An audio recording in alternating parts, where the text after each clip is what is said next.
Hey, good morning. What up, YouTube?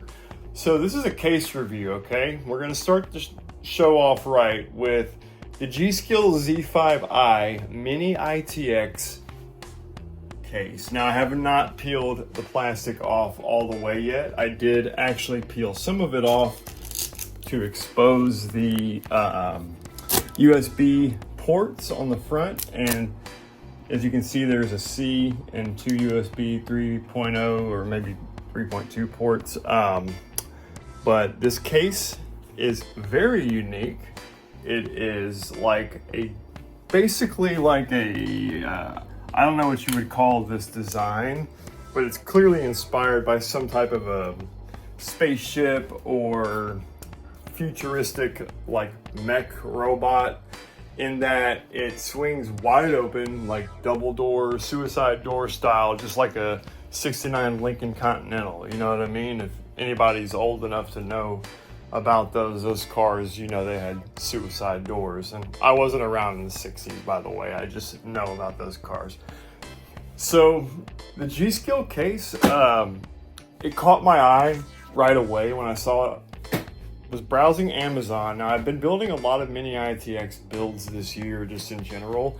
And when I go for a new computer in the last probably 5 years, I generally go small form factor because I never plug anything into any PCI slots except for a graphics card. I don't have any drives that I'm interested in using that are not NVMEs at this point. I don't have no interest in bolting an SSD and running 2 wires to it when I can slap my storage in a tiny little chiplet into the motherboard. There's just no going back to the old days when it comes to that kind of stuff. But let's talk about this case for a minute. So like I said, I have been experimenting with Mini-ITX a lot. I'm not as knowledgeable as some of your big YouTubers are, and in fact, YouTube and the YouTubers that cover small form factor cases are the main way I got into this stuff and the reason I know about a lot of it. So my first build back in, my first modern build, I've been building computers since I was like a little kid, but my first modern small form factor build was in 2023. Which isn't that long ago, but this is the not the exact case, but it was an NR200P with a clear side window. I thought I was going to go all white, but it ended up being like a mishmash of black and white components in the inside, but it was a white case. So I learned then and there, like, hey, if you're going to go white on a PC, you've really got to go all white because it just makes it look better. And even this motherboard back there is not white, but the cooler is so large, it basically blocks the entire ITX board. So anyway, the NR200P is a staple of the Mini-ITX small form factor community, right? Like, this is the case. I actually built this PC for my mom, but this is the kind of prototype that started up. Kind of everybody else wants to have a case, or probably wishes they had a case as popular and successful as the NR200P is. I have 2 of them, as you can see. This is a black mesh version with no side window, and I'll talk about the riser cable situation in a second, but long story short, I had the riser cable from this, an older white unit, like the V1, was causing my i9 Intel i9 12900K based system to crash whenever I had the GPU installed. It didn't matter what GPU. I had an Intel GPU, an RTX 5060, didn't matter. The riser cable was the culprit, right?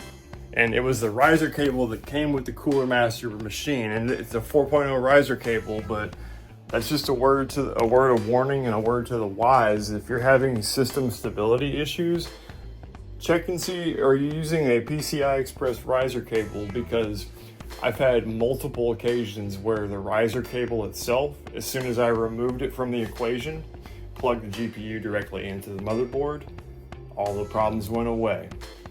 my i9 was randomly freezing and crashing. It was the riser cable. Because as soon as I took it out, plugged the GPU directly into the board, problem went away. But here's the issue.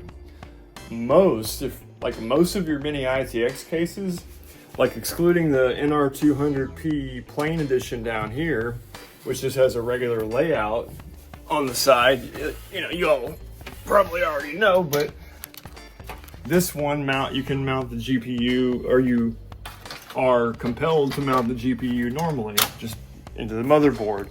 But a case like this, that's not possible, and you can't flip the PCI brackets to normal mode or anything. You have to use a riser cable if you're gonna plug a GPU in here, which is why this case ended up being perfect for my mom, because she has no need for a graphics card, and I was able to put this badass looking all white Thermalright Peerless Assassin Mini 120, and it kind of really fills the case out nicely and makes the whole build look all white in addition, because it blocks the ITX board that's not white. I haven't even really seen very many all white Mini-ITX boards, if any, so I don't see much point.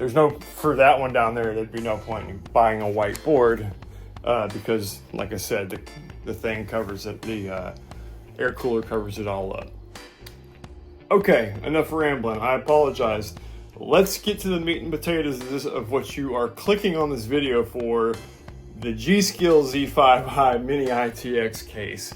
Is this case worth buying? That's a question I still do not know the answer to, but I would say yes, for the right person or the right build and in certain circumstances. But if in general, if it's like your first Mini-ITX case and you're looking for something functional, definitely do not get this as your first Mini-ITX case, because although it is beautiful to look at from afar, it was extremely technically challenging to make this build fit in the defined. You basically only have this little, you have to realize, the glass has to have all the clearance it needs to shut, right? And there are some bizarre design choices on this case. Let's just get that out of the way right off the bat, okay? The tempered glass panels, they are removable. You can take both of them off, which I recommend doing for the build. Do not do the build with the glass panels swung out, because they actually swing back in a way that if both of the panels swing at the same time and you don't have the case populated with any components, it will tilt backwards. I have heard of people already shattering the glass on this case specifically. Okay, another thing right off the bat is the build quality is a mixed bag. It's bizarre because the build quality is generally excellent, and the whole reason I even bought a G.skill case to begin with is because of their RAM. Their colored Trident memory sticks I've had really great luck with. Every set I bought is given me no issues whatsoever, unlike Crucial, who's I got like a double DDR5 kit. One of the sticks is fucking bad, so that's fun.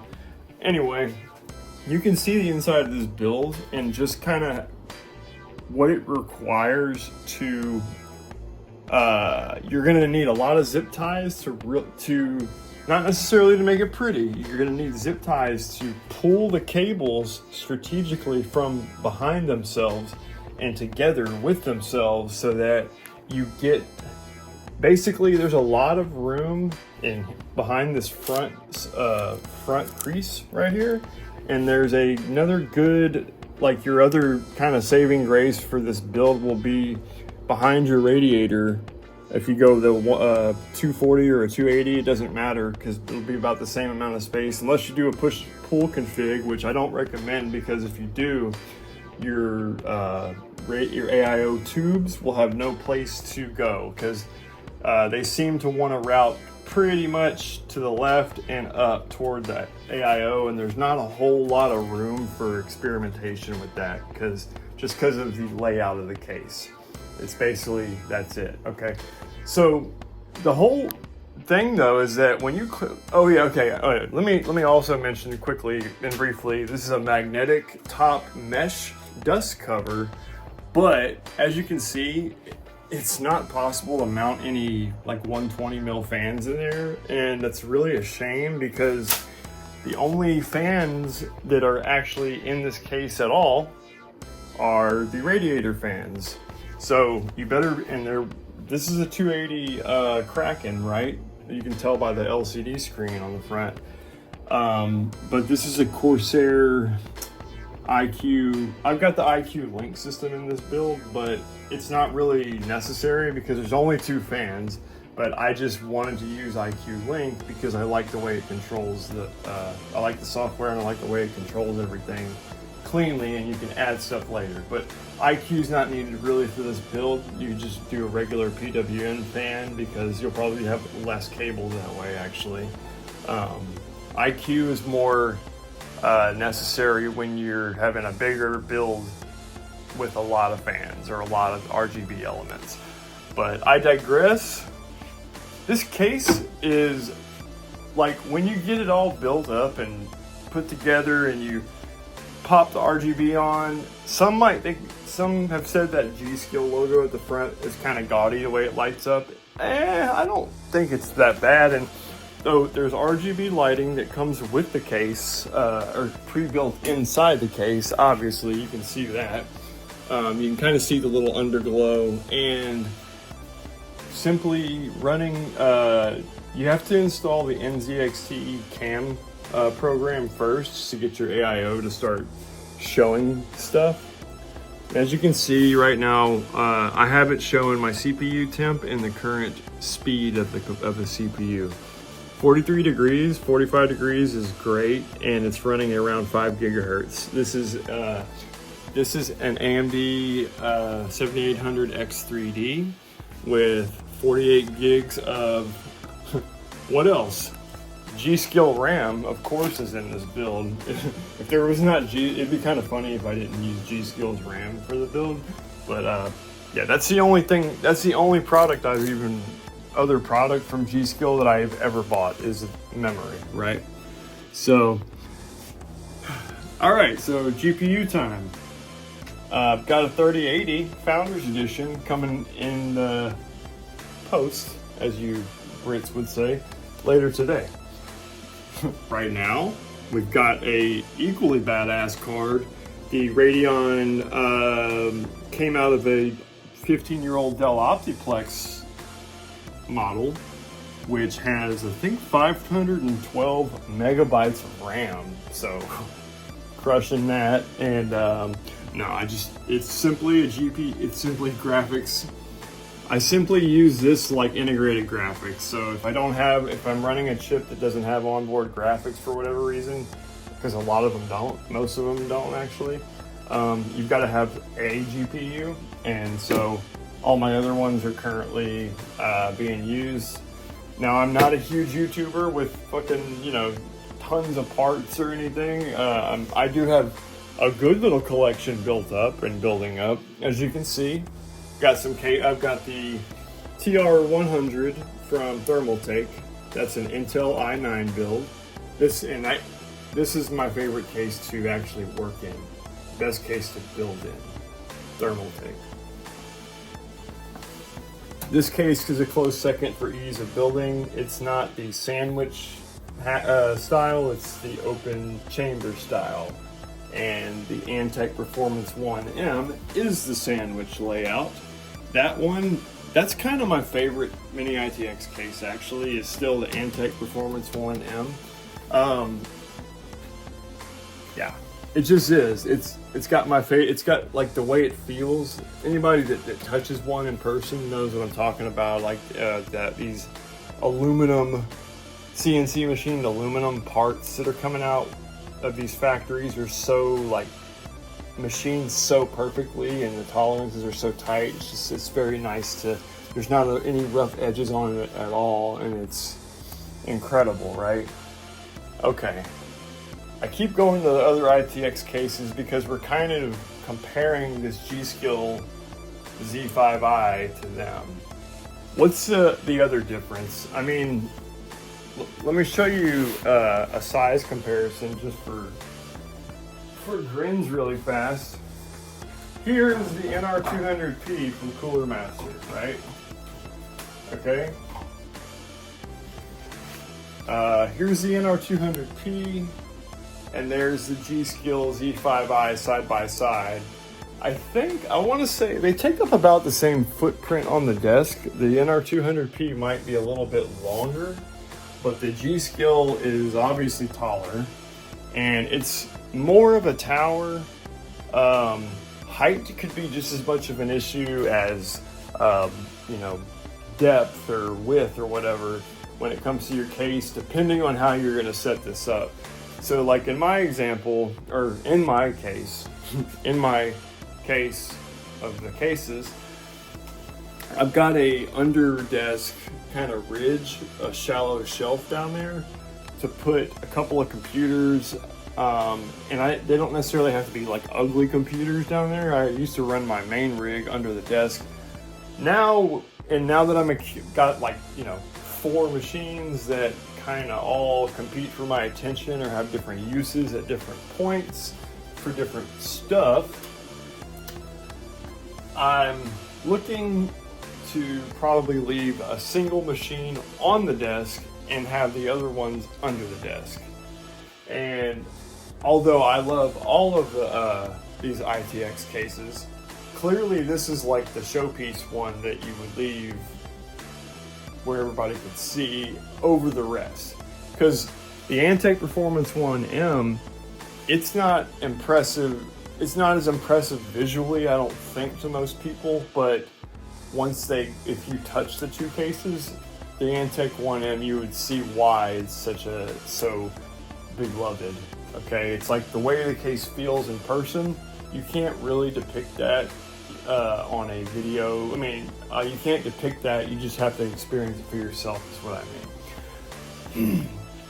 But it is very limited in cooling because of the sandwich layout, and doesn't support AIOs either. You're limited.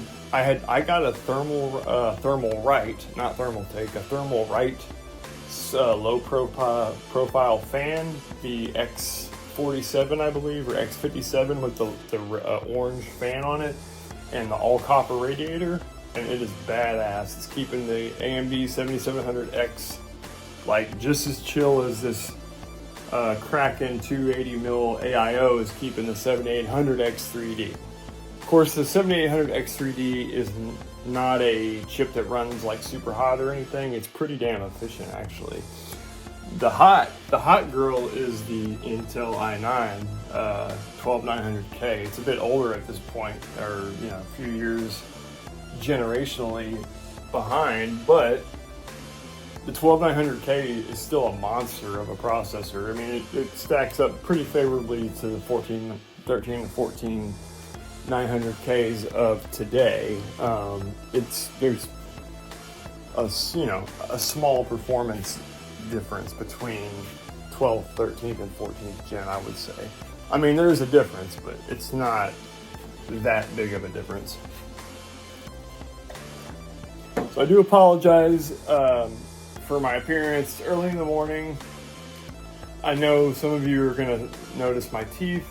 I am currently being treated or going to see doctors to get my mouth and teeth reconstructed, so I will have teeth again soon. So please pardon my appearance. I mean, I can't help it. I have a degenerative enamel disease type thing, and I just ended up losing all my teeth throughout the last 20 years. So that's what it is. G.skill, man. I had to ask my little brother. I was like, hey, bro, should I keep this case or not? Because here's the thing. Here's the kicker about this. Comes with a PCI 3.0 riser cable. And there's another case, I forgot which one on the market that does that shit. But the 3.0 riser cable, I do believe, correct me if I'm wrong in the comments, but a 3.0 riser cable will limit the bandwidth of even a modest graphics card. You were really going to want a 4.0 or higher riser cable. So I had to buy a $70 cable to go with this build, just in case, or just in the event that when I put the 3080 in here, it's going to, I don't want a 3.0 riser cable with the 3080 Founder Edition, like getting cut off on the bandwidth pipeline. Now, I'm not 100% certain what the actual bandwidth throughput of PCI 3.0 is. Pretty sure it's 4x, but you don't want a 3.0 riser cable. I know that. Okay, that's what every expert in the industry will tell you that. So obviously, you want like a 5.0. A 5.0 riser cable. Not only are they expensive, but the whole idea of replacing a riser cable, and it is actually a case by case, pardon the pun again, basis, because every case is going to have different weird dimensions that require different layouts and lengths of riser, not to mention the orientation of the connectors and clips, whether or not they are like angled or 90 degrees or 180 degrees back down, or there's a lot of little variables that make these cables all different, and they're expensive. The correct riser cable that fits for this was over $70. And the case was on sale for under $100 when I got it. I think it went back to like $130 or $140. But if you factor in the riser cable, this is effectively a $200 case. And with materials like this down here, this is cheap plastic, guys. Like, this is like this is some of the cheapest plastic I've actually ever felt on a computer case. It's cheap, and it makes it feel cheesy. Now, luckily, it's just the base, and you're not like touching it all the time. It's not meant to be touched, but when you do put your hands on it, it's weird how nice the tempered glass and the rest of it feels, and then you get down to the base, and it's this cheap fucking, like, overseas crappy plastic that it's not crappy, it's just it does not match the rest of the build as material wise. Like, I kind of felt the same about these Cooler Master cases, but their plastics are a lot nicer on Cooler Master. This is nicer plastic, so it's not as offensive when you have plastic elements that go around a metal frame, until you start going with like the cheapest plastic, and then it's kind of like, why? But I understand it's all about costs and margins and keeping it within a certain target. But like I said, you have to want this case for its glass. Basically, you're buying this to show off. If you have like I say super sick build. To me, a 7800X3D with 48 gigs of G.skill 6400 megahertz RAM or microtransfer RAM, 4 terabyte onboard NVMe, and it's gonna have a 3080 Founders Edition in it later this afternoon. To me, that's a pretty dope rig, and I know that's not by far the top of the line rig nowadays, but this is gonna be my gaming rig, my primary gamer rig, because the X3D chip is like meant for gaming on, right? I am actually more of a productivity user, to be honest. I probably spend 80 to 90% of my time not gaming on the computer, but it doesn't mean I don't game. I just do a lot of other shit on the computer as well. And so,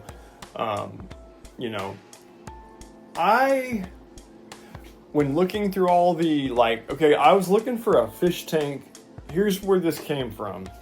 I got the Lian Li 011, the tinted glass version. It's like a fucking fish tank. It's all clear, right? I got that case, and I had an eATX motherboard that the dickhead at Micro Center sold me. eATX that hardly fits in any cases, so I had to return the Lian Li case. It would not fit in this gigantic Lian Li case. And that's what pissed me off about that motherboard. I'm like, why do I need 4 extra PCIe slots? Like who's running this hardware?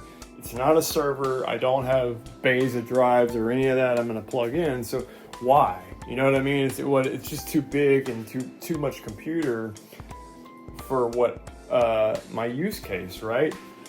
This was the only specifically Mini-ITX case with tinted glass where it's not a true fish tank and that you can't see through the top, but it's got a panoramic tinted glass to it. And that's what I wanted, because what the tint does is it hides all your cable work and only RGB shows up. That's what tint is, obviously for on computer cases. It makes it have that glow. Only your brightest components are visible at all. And so it's super cool, right? But I do not know how thermals are going to be on this case, but I assume probably decent. I mean, I've got, the 280 mil rad and these 140s pulling in fresh air, and it's just basically ventilating into the chamber and then coming out the top of the case because there's nowhere else to go. So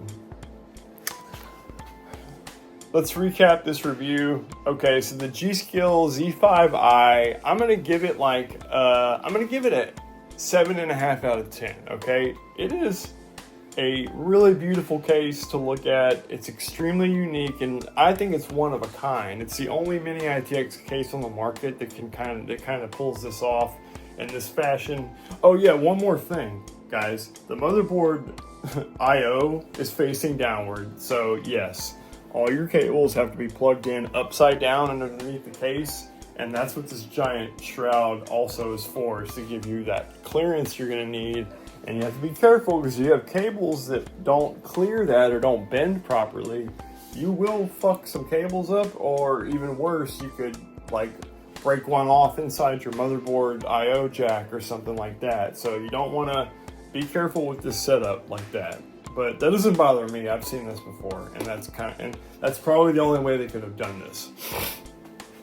But I wanted a clear glass fish tank tint because of the AIO, and I wanted my thermal readouts to be always on display. Let me show you guys an example of why I wanted this readout. It's already saved a chip. The other night I had the AIO on a AMD Ryzen. It was on the 7800X3D. I'm looking at the temperature go up and up and up really fast from the 40, from ambient room temperature up to the 80s in a minute or so. And I was like, oh shit, this chip is about to burn itself out. What the fuck's going on? I look, the fans aren't spinning. The pump inside the AIO is running, and that would provide a little bit of cooling, but the fans weren't spinning at all. And without the fans spinning, basically the processor, it would have shut itself off at, I think I've got it set now to 85, it'll shut off, but there's no reason at all it should be climbing up into anywhere near the 80s like that, especially that rapidly. But the AIO with its live readout, I can get live readouts of my CPU temp on my screen, but having it built inside the case and always on and always visible despite the monitor that was what I wanted a clear case for, really, was for the view and to see my expensive components if I want to look at them. But this is not a case you travel with. This is a case you build at your home and leave at your home on your desk, and people go ooh and ah when they see it. But I am gonna run this as my main PC on the desk, but just know that if you're going for ease of build, a great building experience, I recommend the Thermaltake TR100. And if you're going, and that comes with a proper riser cable. In fact, all these other cases come with proper riser cables except for the G.skill. If you want the best anodized aluminum, except for there's a couple others that are way more expensive, but if you want a under $200 case that feels like a $500 case, go with the Antec Performance 1M. If you're on a budget, but if you want the best ITX case on a budget IMO, in my opinion, Cooler Master NR200P, and they have a third variant now of the black one with this sick wraparound, and all you can see is a GPU. It's got no other window on it. It's just mesh wraparound, and that's it. But yeah, so we're giving this case a 7.5 out of 10. The G.skill Z5i Mini-ITX. It's a very unique case. There's nothing else like it. There's some cheap elements on it and some bizarre design choices, such as having to open the glass panel to access the front item. That is just stupid. Why would they do that? Like, I don't want to have the glass cracked open. You see, these, before I end the review, these are clearly neodymium magnets because it has very strong hold on everywhere there's a magnet. Most magnets that are on applications like this are neodymium. So does this case have magnets. That's why it's so nice to build in. But the magnets in this case are just keeping the glass retained. But do keep in mind that this tempered glass will swing out and will shatter if you move this case around too much. So I recommend doing your build in it and leaving it. And it's not a LAN party PC. If you want to go to LAN parties or travel around with your machine, the Antec's the way to go, man. But no, this is a badass case if, like I said, you have a build you want to show off at home and you have the money to pay for the riser cable that you're inevitably going to need. And I think, y'all correct me if I'm wrong about that. I'm going to learn about riser cable speeds today, and I'll have more knowledge on that for the next video. But I've been Oklasoft, or I've been Nick. This is Oklasoft PC Builds. Thank you for tuning in and checking out my review of the G.skill Z5i. Next video, it'll be more professional. This one, I'm just no edit. I'm just shooting on my phone. I'm going to release it because I don't have time today to edit a video. So I love you guys. Stay tuned. Give me feedback. Let me know what I'm doing wrong, what you want to see. Did I ramble on too much? Did I not get to the point fast enough? I'm sure all of that, but it doesn't matter. This is my channel, and we just do it how I do it. So yeah, highly recommended if you have a build with RGB that you want to show off and you're a skilled Mini-ITX builder. If like I said, if you haven't built Mini-ITX before, don't go with this one for your first case because the fitting all the components in was way more challenging than a typical ITX build. So a beginner or novice is not going to have a good experience with this case, I don't think. I think they're going to get frustrated and or even break. I think if you don't know what you're doing, you would probably end up breaking this case first because the doors just swing out in a way that if you're not careful, they're gonna drop out and fucking shatter. So that would be a shame. But yeah, I say get it, man. It's a good case. If you're thinking about it, it is definitely good. Keep in mind you're gonna want a 280 millimeter liquid cooler, and preferably one with the digital screen, because if you're getting panoramic glass, why wouldn't you get a digital screen on your cooler? But on that note, I'm gonna go play with these dogs so they, have something fun today. And I'll catch y'all on the next video, my friends. Peace.